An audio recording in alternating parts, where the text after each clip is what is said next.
Operation पोलो इतिहास की ऐसी कड़वी दवा थी जिसे हम भारतीय को लेना ही पड़ा, क्योंकि तीसरे पाकिस्तान यानी उस्मानिस्तान बनने की नौबत आ चुकी थी। नमस्कार प्यारे श्रोताओं, आप सुन रहे हैं सरल इतिहास।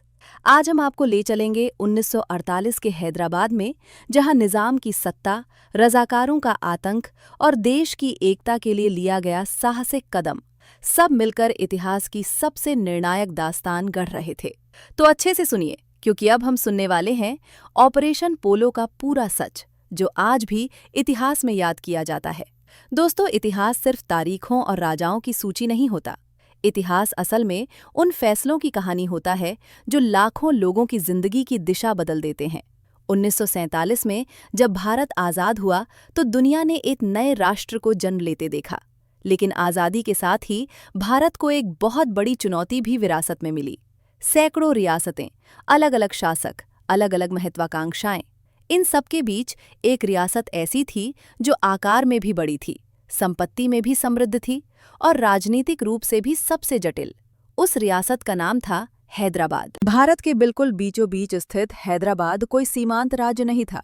ये ऐसा राज्य था जो अगर अलग रहता तो भारत की भौगोलिक एकता सीधे सीधे टूट जाती।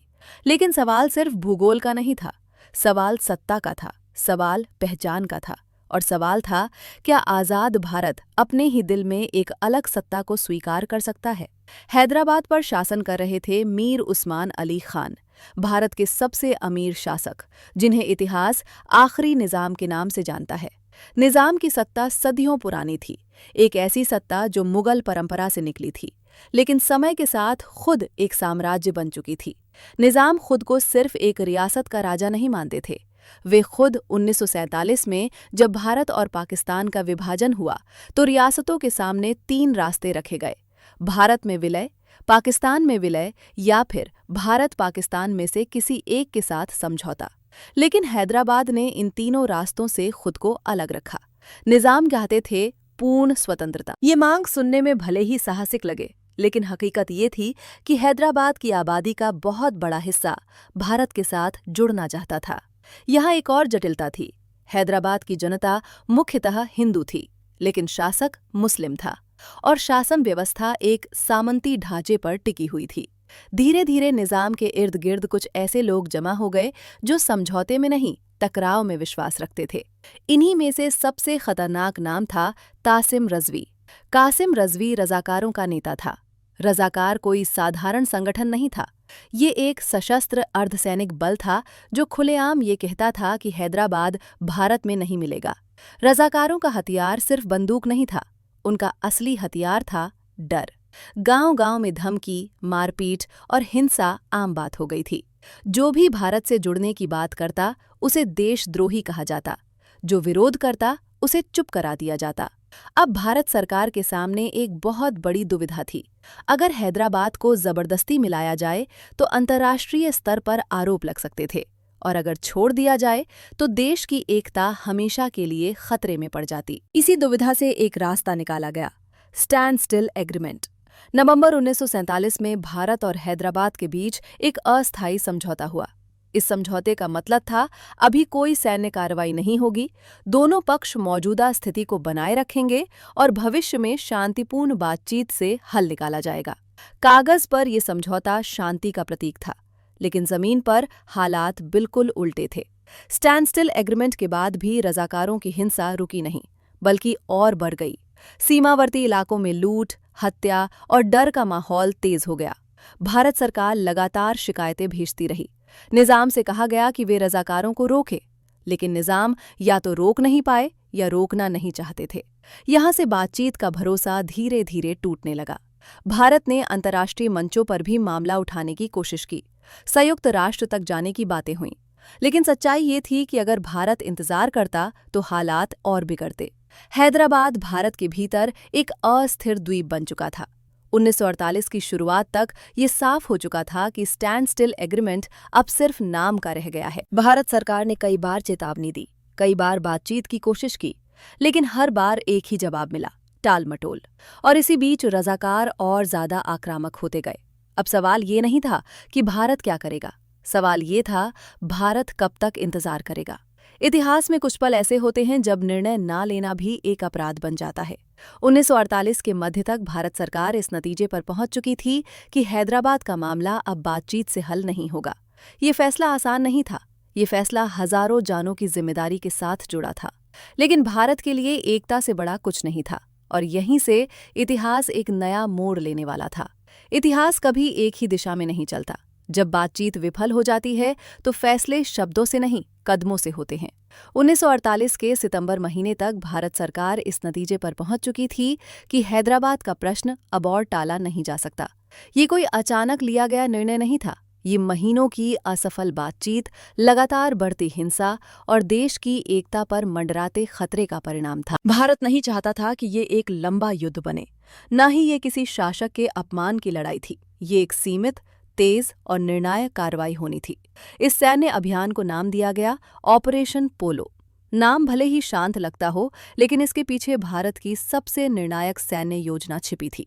13 सितंबर 1948 सुबह का अंधेरा अभी पूरी तरह छटा भी नहीं था कि भारतीय सेना ने हैदराबाद की सीमाओं को पार कर लिया। कोई औपचारिक युद्ध घोषणा नहीं हुई, कोई बड़ी बड़ी भाषणबाजी नहीं हुई। सिर्फ एक लक्ष्य था, तेजी से नियंत्रण स्थापित करना और आम नागरिकों को कम से कम नुकसान पहुंचना। इस पूरे अभियान का नेतृत्व मेजर जनरल J.N. चौधरी कर रहे थे। उनके सामने चुनौती सिर्फ सैन्य नहीं थी, बल्कि राजनीतिक और मानवीय भी थी। भारतीय सेना 4 मुख्य दिशाओं से आगे बढ़ी। रणनीति साफ थी, राजधानी पर सीधा हमला नहीं, पहले बाहरी इलाकों को अलग थलग करना। पहले ही दिन ये साफ हो गया कि हैदराबाद की सेना और रजाकार इस स्तर की संगठित कार्रवाई के लिए तैयार नहीं थे। कुछ स्थानों पर हल्की मुठभेड़ हुई, कुछ जगह प्रतिरोध लगभग नाम मात्र का था। रजाकारों का डर सिर्फ निहत्थी जनता पर असर करता था। एक प्रशिक्षित सेना के सामने वो डर टिक नहीं पाया। दूसरे दिन तक भारतीय सेना तेजी से आगे बढ़ चुकी थी। रजाकारों की असलियत खुलकर सामने आने लगी। वे ना तो एकजुट थे, ना प्रशिक्षित और ना ही अनुशासित। कई रजाकार हथियार छोड़कर भागने लगे। कुछ ने गांवों में छिपने की कोशिश की और कुछ ने सीधे आत्मसमर्पण कर दिया। ये वो क्षण था जब डर का साम्राज्य दरकने लगा। तीसरे दिन हैदराबाद की स्थिति पूरी तरह बदल चुकी थी। निजाम के दरबार तक ये खबर पहुंच चुकी थी कि सैन्य संतुलन पूरी तरह भारत के पक्ष में है। अब लड़ाई सिर्फ मैदान की नहीं थी, ये मनोबल की लड़ाई बन चुकी थी। निजाम समझ चुके थे कि अंतर्राष्ट्रीय मदद की उम्मीद अब व्यर्थ है। संयुक्त राष्ट्र या कोई विदेशी ताकत इस बीच हस्तक्षेप नहीं करेगी। चौथे दिन तक भारतीय सेना हैदराबाद के बेहद नजदीक पहुंच चुकी थी। अब राजधानी पर हमला सिर्फ औपचारिकता भर रह गया था, लेकिन भारत खून खराबा नहीं चाहता था। यहीं से इतिहास ने एक और महत्वपूर्ण मोड़ लिया। 17 सितंबर 1948 निजाम मीर उस्मान अली खान ने भारत सरकार से संवाद स्थापित किया। ये संवाद बराबरी की शर्तों पर नहीं था, ये संवाद स्वीकारोक्ति का था। निजाम ने भारतीय संघ में विलय स्वीकार कर लिया। ये कोई पराजय का ऐलान नहीं था, ये एक युग के अंत की घोषणा थी। उसी दिन भारतीय सेना हैदराबाद में दाखिल हुई, बिना किसी बड़े संघर्ष के, बिना किसी राजमहल को जलाए, बिना किसी सार्वजनिक अपमान के। ये भारत की सैन्य विजय के साथ नैतिक विजय भी थी। लेकिन कहानी यहाँ खत्म नहीं होती। अब सवाल था रजाकारों का, जो संगठन सालों तक डर फैलाता रहा, जो खुद को निजाम की ताकत समझता था। वो अब अपने अंत की ओर बढ़ चुका था। कासिम रजवी, जो कभी हैदराबाद की राजनीति का सबसे प्रभावशाली चेहरा था, अब एक भगोड़ा बन चुका था। भारतीय प्रशासन ने तेजी से कार्रवाई की। रजाकारों को अवैध घोषित किया गया, उनके हथियार जब्त किए गए, हजारों रजाकार गिरफ्तार किए गए। कासिम रजवी को भी पकड़ लिया गया। ये वही व्यक्ति था जिसने कभी कहा था, हैदराबाद को भारत में मिलाने से पहले लाशों के ढेर लगेंगे। लेकिन इतिहास ने दिखाया कि डर से बनी ताकत ज्यादा देर टिकती नहीं। रजाकार आंदोलन यहीं समाप्त हो गया। निजाम के साथ भारत सरकार का व्यवहार पूरी दुनिया के लिए एक संदेश था। निजाम को अपमानित नहीं किया गया, उनकी निजी संपत्ति सुरक्षित रखी गई, उन्हें राज प्रमुख का पद दिया गया। ये दिखाता है कि भारत का उद्देश्य बदला नहीं था, बल्कि एकता थी। हैदराबाद में धीरे धीरे शांति लौटने लगी, डर का माहौल खत्म होने लगा। जनता ने पहली बार खुलकर सांस ली। लेकिन हर परिवर्तन बिना दर्द के नहीं होता। विलय के बाद कुछ इलाकों में हिंसा और अव्यवस्था भी देखी गई, जिस पर आज भी इतिहासकार बहस करते हैं। ये सच है कि कुछ निर्दोष लोग इस उथल पुथल में पीड़ित हुए। भारत सरकार ने इन घटनाओं से आंख नहीं चुराई, जांच करवाई गई, गलतियों को स्वीकार किया गया और प्रशासन को और मजबूत किया गया। समय के साथ हैदराबाद एक सामंती राज्य से एक आधुनिक समाज की ओर बढ़ा। लोकतंत्र आया, संविधान आया और जनता को आवाज मिली।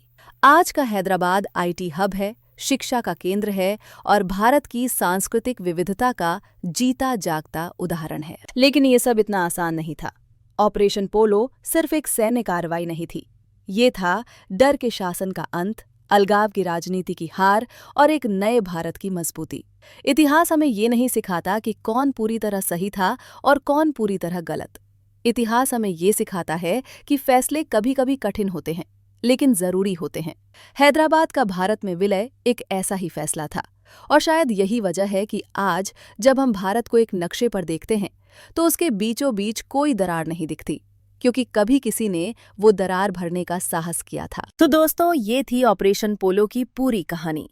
हैदराबाद की रियासत, निजाम की सत्ता, रजाकारों का आतंक और भारत के लिए लिया गया साहसिक फैसला। इतिहास हमेशा सिर्फ तारीखों और नामों की कहानी नहीं बताता, ये हमें ये भी सिखाता है कि कभी-कभी कठिन निर्णय लेना पड़ता है और देश की एकता के लिए साहस की जरूरत होती है। हैदराबाद का विलय भारत में एक सैन्य विजय नहीं, बल्कि एक कड़वी सच्चाई की दवा थी, जिससे एक मजबूत और अखंड भारत बना। अगर आपको ये कहानी पसंद आई हो तो लाइक और शेयर करना ना भूलें और ऐसे ही और रोचक इतिहास की कहानियों के लिए सब्सक्राइब करें लें सरल इतिहास को। इतिहास जानना आसान नहीं होता, लेकिन समझना जरूरी है। धन्यवाद प्यारे श्रोताओं।